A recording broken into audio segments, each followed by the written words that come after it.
Dalam praktek, meskipun saluran setengah lingkaran lebih efisien, tetapi dalam proses pembuatannya,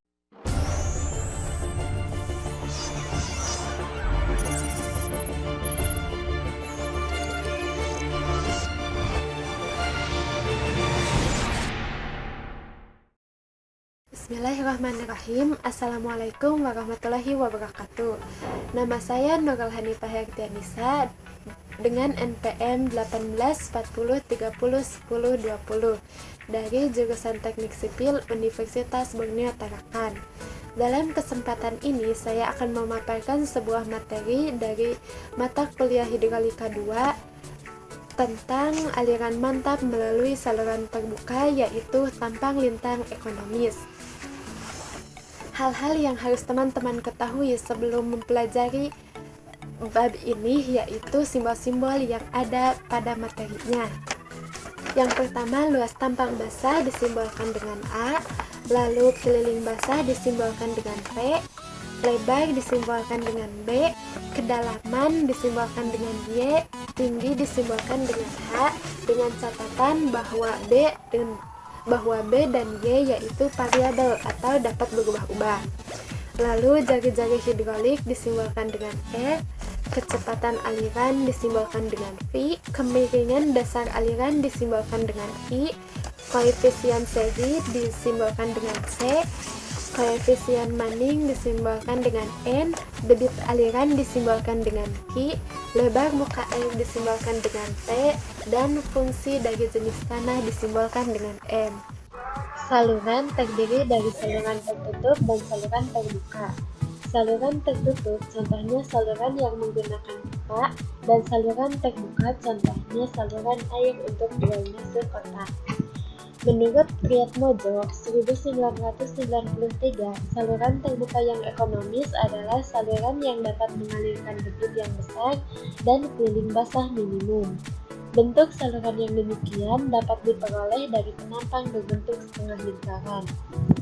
Saluran yang berpenampang dengan bentuk setengah lingkaran sangat sulit proses pembuatannya jika dibanding dengan saluran yang mempunyai penampang berbentuk segi empat atau trapesium.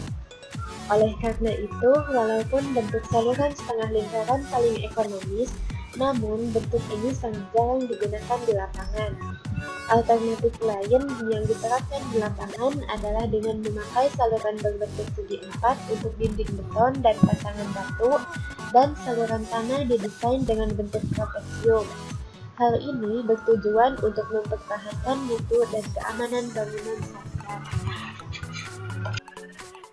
Beberapa rumus kecepatan aliran menunjukkan bahwa untuk kemiringan dan kekasaran saluran tertentu, kecepatan akan bertambah dengan jari-jari hidrolik, sehingga untuk luas tampang basah tertentu, debit akan maksimum apabila nilai jari-jari hidrolik maksimum, atau apabila keliling basah minimum.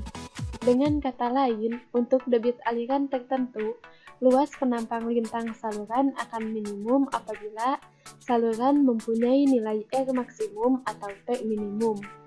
Tampang lintang saluran seperti ini disebut tampang saluran ekonomis atau efisien untuk luas tampang tertentu. Penjelasan tentang tampang lintang ekonomis ini dapat dilakukan dengan menggunakan rumus debit aliran yang dalam hal ini misalnya digunakan rumus Manning. Pada rumus Manning ini telah dijelaskan dalam subbab sebelumnya, di mana Q yaitu A kali P sama dengan A dikali 1 berbanding N dikali R pangkat 2 per 3 dikali I pangkat 1 per 2 dengan R atau jari-jari hidrolis yaitu A berbanding dengan P. Pada tampang lintang ekonomis terdapat berbagai bentuk salurannya, yaitu yang pertama saluran trapesium. Penampang saluran dikatakan ekonomis apabila pada debit aliran tertentu luas penampang saluran minimum dengan R maksimum atau P minimum. Untuk saluran tanah dengan bentuk trapesium seperti yang ditunjukkan dalam gambar dengan lebar dasar B dan kedalaman Y, serta kemiringan tebing tangan alfa sama dengan 1 berbanding M. Nilai M sama dengan 1 berbanding tangan alfa adalah fungsi dari jenis tanah. Kemiringan ini ditentukan oleh sudut longsor material tebing.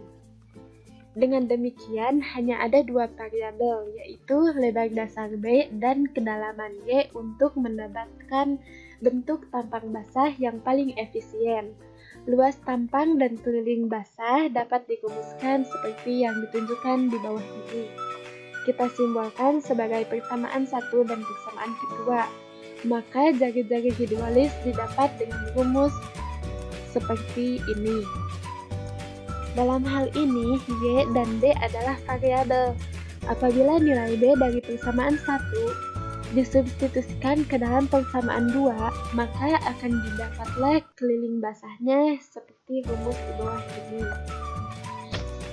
Dalam saluran trapesium, yang pertama terdapat apabila M tertentu atau konstan. Ingat bahwa saluran terbuka yang ekonomis adalah saluran yang dapat mengalirkan debit yang besar dan keliling basah minimum. Maka nilai P akan minimum apabila dP per dy sama dengan 0. dP per dy ini yaitu turunan P terhadap Y. Maka dapatlah rumus ini, saluran nilai A dari persamaan 1 ke dalam persamaan di atas dan kemudian disama dengankan 0.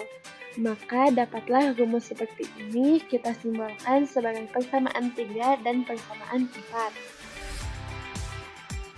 4. Yang kedua, apabila M variabel.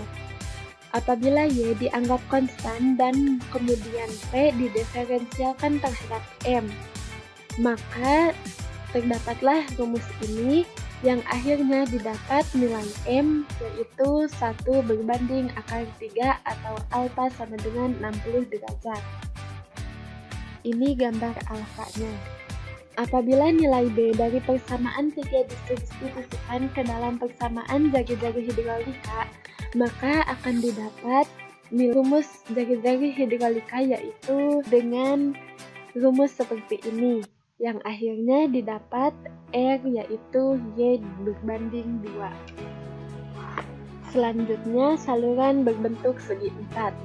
Saluran dengan tampang segi 4 biasanya digunakan untuk saluran yang terbuat dari pasangan batu atau beton. Bentuk segi 4 ini sama dengan bentuk trapesium untuk nilai M sama dengan 0. Rumus-rumus untuk bentuk segi 4 adalah sebagai berikut. Terdapat rumus luas tampang basah, keliling basah, dan didapatlah jari-jari hidrolisnya. Ini merupakan gambar untuk bentuk segi 4. Debit aliran akan maksimum apabila jari-jari hidrolis maksimum, dan ini dicapai apabila keliling basah P minimum. Untuk mendapatkan P minimum, diferensial P terhadap Y adalah 0. Jadi turunan P terhadap Y kita jadikan sama dengan 0. Maka terdapatlah rumus B sama dengan 2Y. Jadi saluran dengan bentuk segi 4 akan memberikan luas tampang ekonomis apabila lebar dasar sama dengan 2 kali kedalamannya. Untuk saluran segi 4 ekonomis, maka didapatlah jari-jari hidrolisnya yaitu Y berbanding 2. Rumus ini yang sama dengan bentuk trapesium. Yang terakhir yaitu bentuk setengah lingkaran. Dari semua bentuk tampang lintang yang ada, bentuk setengah lingkaran mempunyai keliling basah terkecil untuk luas tampang tertentu.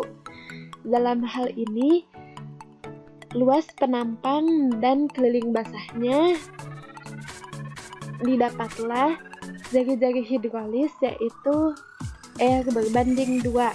Jadi, saluran dengan bentuk setengah lingkaran akan didapat melewatkan debit aliran lebih besar dari bentuk saluran yang lain untuk luas tampang basah, kemiringan, dan kekasaran dinding yang sama.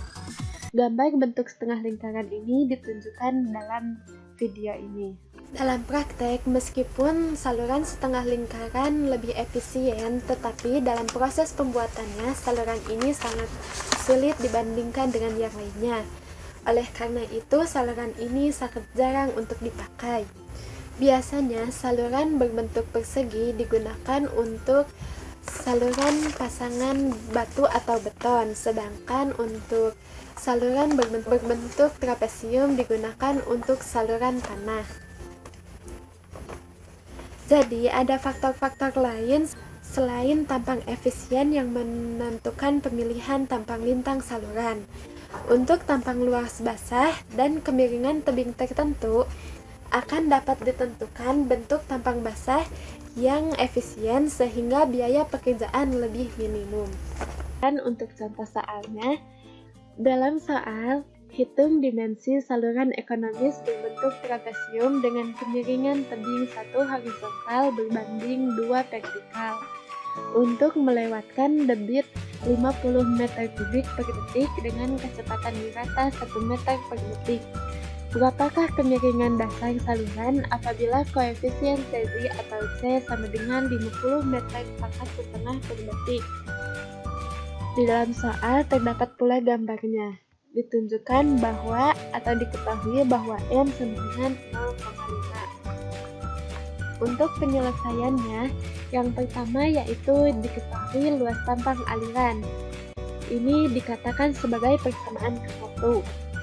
Luas tampang aliran dihitung berdasarkan persamaan kontinuitas, yaitu di mana A sama dengan Q berbanding V sama dengan 50 dibagi 1 sama dengan 50 meter persegi. Itu dikatakan sebagai persamaan 2. Dari persamaan 1 dan kedua didapatlah rumus seperti ini, kita simbolkan sebagai persamaan 3. Persyaratan saluran ekonomis berbentuk trapesium. Ingat pada persamaan 3 pada materi yang sebelumnya telah dijelaskan. Rumus ini dibentuk menjadi seperti ini. Lalu dapatlah nilai B sebesar 1,24Y. Kita sebut ini sebagai persamaan keempat. Dilanjutkan lagi, maka substitusikan persamaan 4 ke dalam persamaan 3, maka diperoleh Y sama dengan 5,36 meter dan B sama dengan 6,56 meter. Untuk menghitung kemiringan dasar saluran, untuk tampang ekonomis, R atau jari-jari hidrolis sama dengan Y per 2, maka 5,36 dibagi dengan 2 dapatlah hasil 2,68 meter. Dari semua ini, maka kita dapat menghitung kemiringan dasar saluran dengan menggunakan rumus Cz. Rumus Cz itu yaitu V sama dengan C dikalikan dengan akar L kali I. Nilai-nilai ini dimasukkan ke dalam rumusnya, maka didapatlah I sama dengan 0,00015.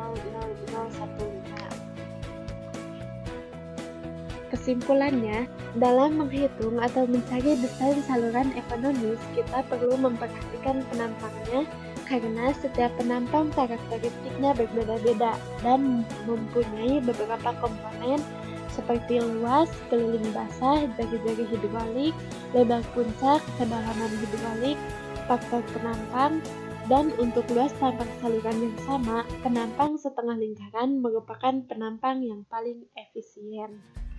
Materi beserta contoh telah selesai saya paparkan. Terima kasih dan mohon maaf apabila penjelasannya masih banyak kesalahan. Mari kita sama-sama belajar lagi. Wabillahi taufiq wal hidayah. Wassalamualaikum warahmatullahi wabarakatuh.